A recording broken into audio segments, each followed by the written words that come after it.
नमस्कार, आप सभी का एक बार फिर से स्वागत है हमारे चैनल भक्ति ज्ञान में। आप सभी को तिल चौथ की हार्दिक शुभकामनाएं। आशा करती हूँ आप सभी का सुहाग भाग अमर रहेगा। आइए मिलकर सुनते हैं तिल चौथ की कहानी। एक समय की बात है, एक शहर में एक देवरानी जेठानी रहा करती थी। देवरानी गरीब थी और जेठानी अमीर थी। देवरानी गणेश जी की भक्त थी।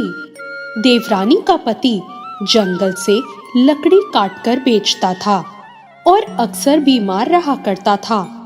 देवरानी जेठानी के घर का सारा काम करती और बदले में जेठानी बचा हुआ खाना, पुराने कपड़े आदि उसको दे दिया करती। इसी से देवरानी का परिवार चल रहा था। माघ महीने में देवरानी ने तिल चौथ का व्रत किया। 5 रुपये का तिल और गुड़ लाकर तिलकुट्टा बनाया। पूजा करके तिल चौथ की कथा सुनी और तिलकुट्टे को छीके में रख दिया और उसने सोचा चांद उगने पर पहले तिलकुट्टे से अर्घ देगी और उसके बाद ही कुछ खाएगी। कथा सुनकर वो जेठानी के यहाँ काम करने चली गई।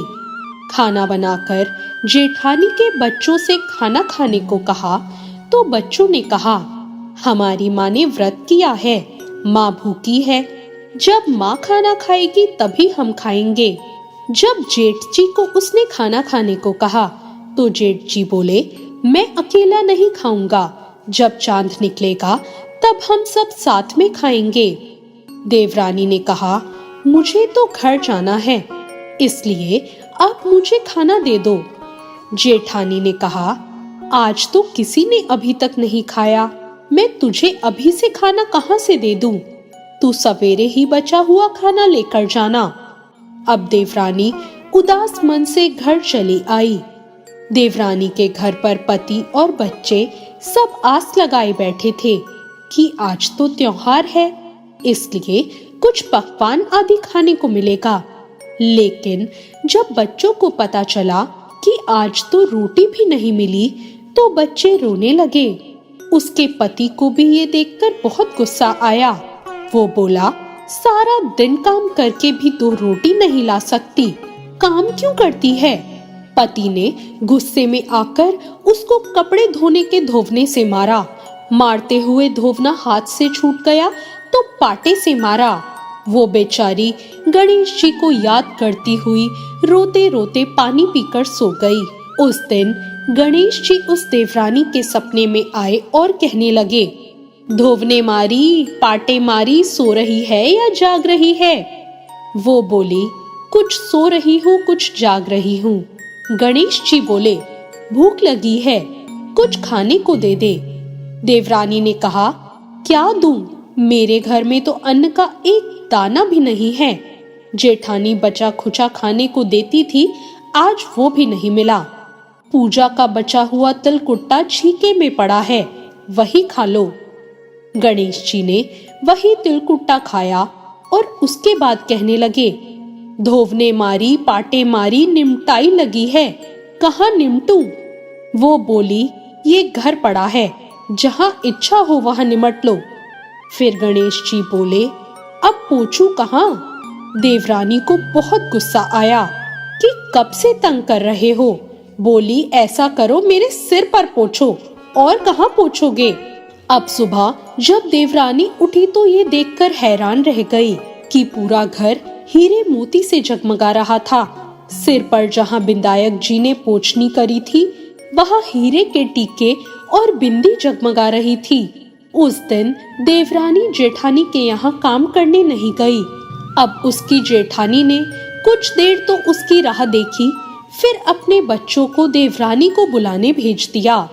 जेठानी ने सोचा, लगता है कल खाना नहीं दिया, इसलिए वो शायद बुरा मान गई। बच्चे बुलाने गए और बोले, चाची चलो, माँ ने बुलाया है, सारा काम पड़ा है। देवरानी ने कहा, बेटा बहुत दिन तुम्हारे यहाँ काम कर लिया, अब मुझे इसकी जरूरत नहीं।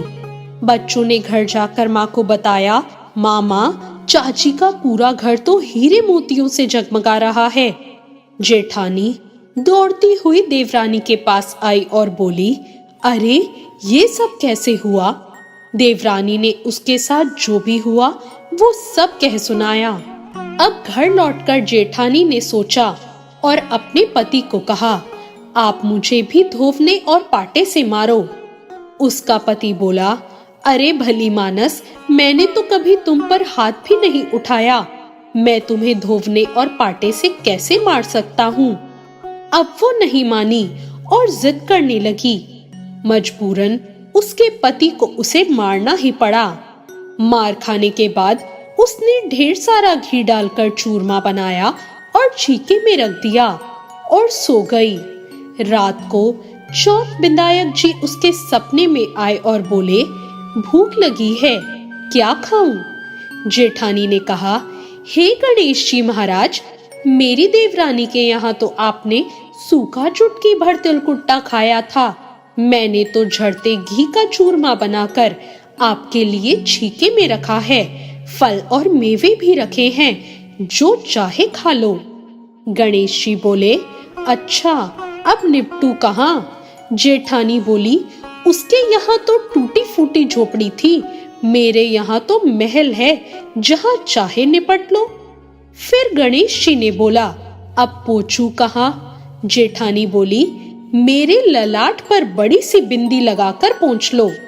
धन की भूखी जेठानी सुबह बहुत जल्दी उठ गई और सोच रही थी कि अब तक उसका घर हीरे जवाहरात से भर चुका होगा, पर उसने देखा पूरे घर में गंदगी फैली हुई थी, बहुत तेज बदबू आ रही थी। उसके सिर पर भी बहुत सी गंदगी लगी हुई थी। उसने कहा, हे गणेश जी महाराज, ये आपने क्या किया? मुझसे रूठे और देवरानी पर टूटे। अब जेठानी ने घर की सफाई करने की बहुत कोशिश करी, लेकिन जैसे जैसे वो साफ करती, गंदगी और ज्यादा फैलती गई।